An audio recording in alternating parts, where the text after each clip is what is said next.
তো guys, hour প্রয়াস YouTube চ্যানেলে তোমাদের সকলকে স্বাগত। আশা করছি তোমরা সকলে ভালো আছো, সুস্থ আছো। দেখো, আমরা প্রথম যে লাভ ক্ষতির দুটো ক্লাস করিয়েছি, তার আজ তৃতীয় ক্লাস। এখানে আমরা টাইপ 2 অঙ্ক নিয়ে আলোচনা করব। তোমাদের ক্লাসটি ভালো লাগবে, ভিডিওটি দেখতে থাকো। দেখো, প্রশ্নে বলছে এক ব্যক্তি 15 টাকায় 12টা ডিম ক্রয় করে, 14 টাকায় 10টা ডিম বিক্রি করলে লাভ ক্ষতি কত পার্সেন্টেজে চেয়েছে। দেখো, সবসময় মনে রাখবে, আমরা লাভ ক্ষতি সবসময় ছোটবেলায় করেছি যে একটা ডিম ক টাকায় কিনেছে, একটা ডিম ক টাকায় বিক্রি করেছে, মানে একের উপর নির্ভর করে করি, দ্রব্যটা এক করে, তাই তো। কিন্তু আমরা যেহেতু এখন বড় হয়ে গেছি, তো দ্রব্যটাকে এক যে করতে হবে সেটাই নয়, দ্রব্যটাকে সমান করতে হবে। লাভ ক্ষতি বুঝতে গেলে সমান করতে হবে। তাহলে কিভাবে করব দেখো। তাহলে দ্রব্য দেখলাম, সরি, দ্রব্য আর দাম, ঠিক আছে। তাহলে এক ব্যক্তি 15 টাকায় 12টা ডিম ক্রয় করে 14 টাকায় বিক্রি করলে লাভ ক্ষতি কত। তাহলে 15 টাকায় কটা ডিম কিনেছে, ক্রয় মূল্যের ক্ষেত্রে 12টা ডিম কিনেছে দেখো 15 টাকায়, আর বিক্রয় মূল্যতে দেখো যে 14 টাকায় 10টা বিক্রি করেছে। তাহলে 10টা বিক্রি করেছে ক টাকায়, 14 টাকায়। তাহলে লাভ ক্ষতি দেখতে গেলে কি, দ্রব্যটাকে সেম করতে হবে। তাহলে সেম করতে গেলে 12 5-এ 60টা দ্রব্যর ক্রয় মূল্যের হিসাব দেখলাম, আর 10 6 60টার দেখলাম। তাহলে দ্রব্যটা কি হলো, 60টার হয়ে গেল। তাহলে এই লাইনটা 5 দিয়ে গুণ করেছি মানে 15, একেও 5 দিয়ে গুণ, একে 6 দিয়ে গুণ করেছি মানে 6 দিয়ে গুণ। তাহলে 60টা দ্রব্যের ক্রয় মূল্য কত এলো, 15 5-এ 75 টাকা, 14 6 কত এলো, বিক্রয় মূল্য 84 টাকা। তাহলে দেখো, 60টা দ্রব্যের ক্রয় মূল্য কিনেছি ক টাকায়, 75 টাকায়, বিক্রি করেছি ক টাকায়, 84 টাকায়। তাহলে লাভ হয়েছে না ক্ষতি হয়েছে? লাভ হয়েছে। ক টাকা? 9 টাকা, তাই তো। তাহলে 9 টাকা লাভ হয়েছে কার উপর? 75-এর উপর। ক টাকায় কিনেছিলাম, 75 টাকার উপর। তাহলে এইটা হচ্ছে আমার লাভের ভগ্নাংশ মান। পার্সেন্টেজ করার জন্য 100 দিয়ে গুণ। তাহলে কাটাকাটি করলে কত হচ্ছে দেখো, 25 3 75, 25 4 100, 3 3 3 4 12। তাহলে 12% লাভ হচ্ছে। তাহলে বোঝা গেল যে যখন আমার এরকম অঙ্ক দিবে যে লাভ ক্ষতি আমাকে একটারই বার করতে হবে সেটা নয়। লাভ ক্ষতি কি করলাম, আমরা দ্রব্যটাকে সেম করে নিলাম। তাহলে দেখো, অঙ্কর ক্যালকুলেশনটা সুবিধা হয়ে গেল, কোনো ভগ্নাংশ মান এলো না। আমরা কি করলাম, দ্রব্যটাকে ক্রয় মূল্যের হিসাবেও 60টা করলাম, বিক্রয় মূল্যতেও 60টা করলাম। তাহলে 60টা দ্রব্যের ক্রয় মূল্য কত পেলাম, 75 টাকা। 60টা দ্রব্যের বিক্রয় মূল্য কত পেলাম, 84 টাকা। তাহলে 9 টাকা লাভ হয়েছে 75 থেকে 84 মানে। তাহলে 75-এর উপর 9 টাকা লাভ মানে 12% লাভ হয়েছে। তাহলে অ্যান্সার কত, 12%। তাহলে এরকম আমরা আরো দুটো অঙ্ক দেখে নিচ্ছি। দেখো, দ্বিতীয় অঙ্ক বলছে, প্রশ্নে এক ব্যক্তি 4 টাকায় 5টি দ্রব্য ক্রয় করে 5 টাকায় 4টি দ্রব্য বিক্রি করায় লাভ ক্ষতি কত। তাহলে কি করব, দ্রব্য আর দাম, দ্রব্য দাম। ক্রয় মূল্যের হিসাবে দেখো কি বলেছে, যে 4 টাকায় 5টা দ্রব্য কিনেছে। তাহলে 5টা দ্রব্য কিনতে কত টাকা পড়েছে, 4 টাকা। বিক্রয় মূল্যে কি বলেছে দেখো, যে 5 টাকায় 4টে দ্রব্য বিক্রি করেছে। যাতে 4টে বিক্রি করেছে ক টাকায়, 5 টাকায়। তাহলে দেখো কি করব, দ্রব্যটাকে সেম করার জন্য 5 4-এ 20, 5 4 5-এ 20। তাহলে একে 4 দিয়ে গুণ করলাম মানে একে 4 দিয়ে গুণ, একে 5 দিয়ে গুণ করলাম। তাহলে 20টা দ্রব্যের ক্ষেত্রে ক্রয় মূল্য কত পড়েছে, 16 টাকা। 20টা দ্রব্য বিক্রি করে ক টাকায় বিক্রি করেছে, 25 টাকায়। তাহলে রোজগার ক টাকা হয়েছে, 9 টাকা। 16 টাকার উপর 9 টাকা রোজগার হচ্ছে। তাহলে পার্সেন্টেজে কত, 9/16 ইন্টু 100, তাই তো। 9/16 ইন্টু 100। তাহলে একে কাটাকাটি করলে দেখো, 4 দিয়ে কাটলে 4 4-এ 16, 4 25-এ, তারপর দেখো 25 9 কত, 225/4। তার মানে 5 4-এ 20, 2 6 4 24, 1 56.14% লাভ হয়েছে। তাহলে লাভের পার্সেন্টেজ কত, 56.14%। দেখো, পরের অঙ্কে বলছে, এক ব্যক্তি 5 টাকায় 16টা কলা ক্রয় করে এবং 5 টাকায় 12টি কলা বিক্রয় করায় লাভ ক্ষতি কত। দেখো, সেম দ্রব্য দাম করলাম। তাহলে ক্রয় মূল্যের হিসাবে কি দিয়েছে দেখো, ক্রয় মূল্যতে বলেছে 5 টাকায় 16টা কলা ক্রয় করেছে। তাহলে 16টা কলা ক টাকায় কিনেছে, 5 টাকায়। বিক্রয় মূল্যে কি বলেছে, 5 টাকায় 12টা কলা বিক্রি করেছে। তাহলে বিক্রয় মূল্যের হিসাবে কি দিয়েছে, 12টা কলার দাম 5 টাকা। তাহলে লাভ ক্ষতি দেখতে গেলে কি, দ্রব্য সেম করবো। তাহলে 16 4-এ 48টা দ্রব্যের হিসাব দেখলাম, এই 16 3 48টা দ্রব্যের হিসাব দেখলাম, 12 4 48টা দ্রব্যের হিসাব দেখলাম।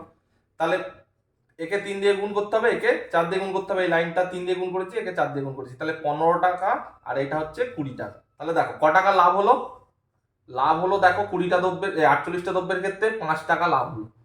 তাহলে কতর উপর থেকে লাভ হচ্ছে? 15-র উপর থেকে। তাহলে 100-র উপর কত লাভ হবে তাহলেই পার্সেন্টেজ। তাহলে 5 3 100/3 মানে 33.13% লাভ। অ্যান্সার কি? 33.13% লাভ হবে। দেখো পরবর্তী অঙ্কে প্রশ্নে বলছে এক ব্যক্তি 10টি কমলা লেবু 8 টাকায় কিনে প্রতিটি 1 টাকা 25 পয়সা মানে 1.25 দামে বিক্রি করলে শতকরা লাভ কত?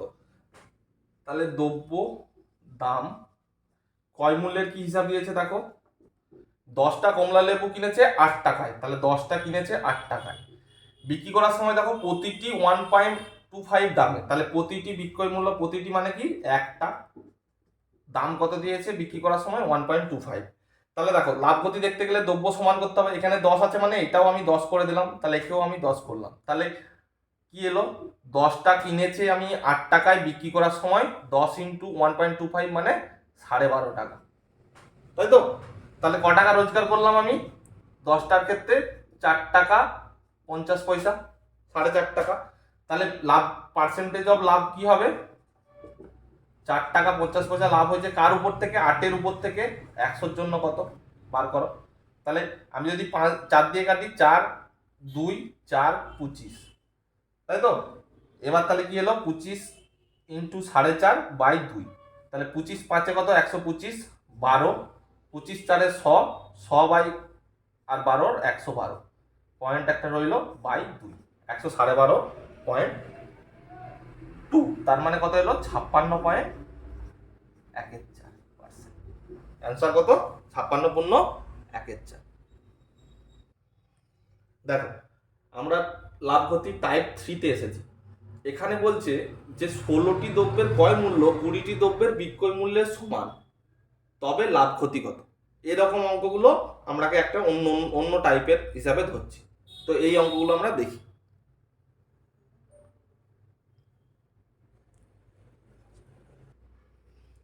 দেখো প্রশ্নে বলছে 16টি দ্রব্যের ক্রয় মূল্য 20টি দ্রব্যের বিক্রয় মূল্যের সমান, তবে শতকরা লাভ ক্ষতি কত? দেখো এটা দুটো পদ্ধতি আছে, আমি প্রথমে অঙ্কটা বুঝিয়ে করছি। দেখো কি বলেছে, 16টি দ্রব্যের সিপি ক্রয় মূল্য সঙ্গে 20টি দ্রব্যের বিক্রয় মূল্য সমান, তাই তো? তাহলে এই যে ক্রয় মূল্য আর বিক্রয় মূল্যটা সমান বলেছে, এটা কত ধরবো বলতো? ধরবো কত? 16 × 20, এত টাকা মানে 320 টাকা ধরলাম। ধরো কি ধরলাম? 16টা দ্রব্যের ক্রয় মূল্য 320 টাকা, 20টি দ্রব্যের বিক্রয় মূল্য 320 টাকা। তাহলে ধরলাম কি করে? 16 × 20 করে। তাহলে 16টা দ্রব্যের ক্রয় মূল্য 320 হলে একটি দ্রব্যের ক্রয় মূল্য কত পেলাম বলতো? 320/16 মানে হচ্ছে 20 টাকা। ঠিক তেমনি একটি দ্রব্যের বিক্রয় মূল্য কত পাবো?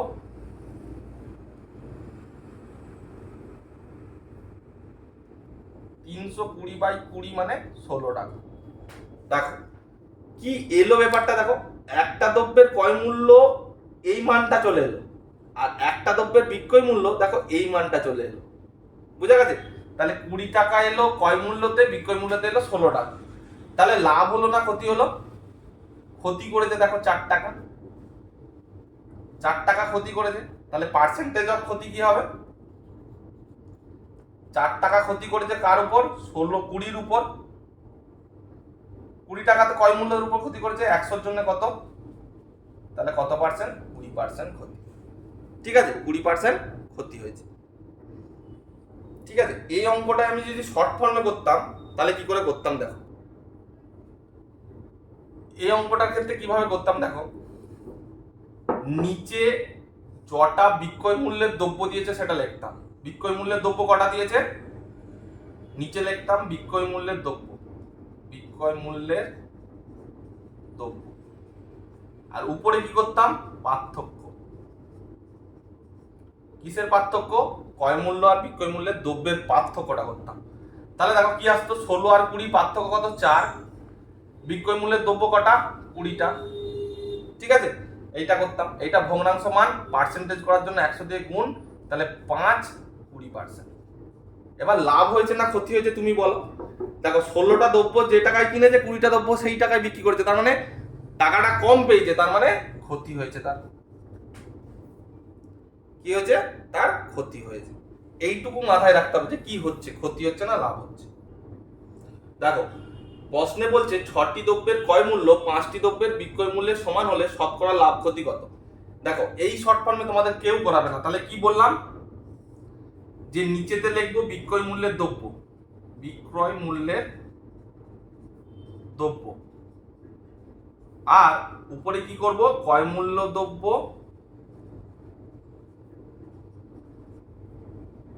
ডিফারেন্স বিক্রয় মূল্যের দ্রব্য।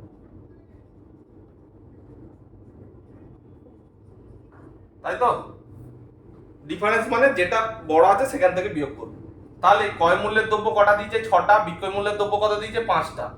তাহলে 6 - 5, নিচেতে কটা বিক্রয় মূল্যের দ্রব্য দিয়েছে, 5। তাহলে এটা ভগ্নাংশ মান পেলাম, পার্সেন্টেজ করার জন্য 100 দিয়ে গুণ। তাহলে কি হলো, 1/5 × 100, তার মানে কত পার্সেন্ট এলো, 20%। অ্যান্সার কত, 20%। লাভ হয়েছে কি, ক্রয় মূল্যটা বেশি দিয়ে দ্রব্যের দিয়েছে, তাই লাভ হয়েছে। লাভ হবে কি করে বুঝবো, ক্রয় মূল্যের দ্রব্য বেশি দিয়েছে, বিক্রয় মূল্যের দ্রব্য কম দিয়েছে। দেখো প্রশ্নে বলছে 24টি দ্রব্যের ক্রয় মূল্য 18টি দ্রব্যের বিক্রয় মূল্যের সমান হলে শতকরা লাভ ক্ষতি কত। কি করব, শর্ট ফর্মে বিক্রয় মূল্যের দ্রব্য, বিক্রয় মূল্যের দ্রব্য সংখ্যা, বা উপরে কি করব, ক্রয় মূল্য ও বিক্রয় মূল্যের দ্রব্য সংখ্যার পার্থক্য, দ্রব্য সংখ্যার পার্থক্য, বাস। তাহলে ভগ্নাংশ মানটা পেয়ে যাবো। তাহলে ক্রয় মূল্য ও বিক্রয় মূল্যের দ্রব্য সংখ্যার পার্থক্য কত, 24 আর 18 বিয়োগ, আর বিক্রয় মূল্যের দ্রব্য কত দিয়েছে, 18। তাহলে এটা আমার কত এলো, 6/18। এটা ভগ্নাংশ মান, পার্সেন্টেজ করার জন্য 100 দিয়ে গুণ, তাহলে 100/3 মানে 33 পূর্ণ 1/3%। লাভ না ক্ষতি কি করে বুঝবো, ক্রয় মূল্যের দ্রব্য বেশি দিয়েছে, ক্রয় মূল্যের দ্রব্য বেশি দিয়েছে, তাই লাভ। ক্রয় মূল্যের দ্রব্য কটা দিয়েছে, 24টা, বিক্রয় মূল্যের দ্রব্য 18টা দিয়েছে, তাহলে ক্রয় মূল্যের দ্রব্য বেশি দিয়েছে মানে লাভ হয়েছে। আজকের ক্লাস এখানেই শেষ করছি। আশা করছি তোমাদের ভিডিওটি ভালো লাগবে।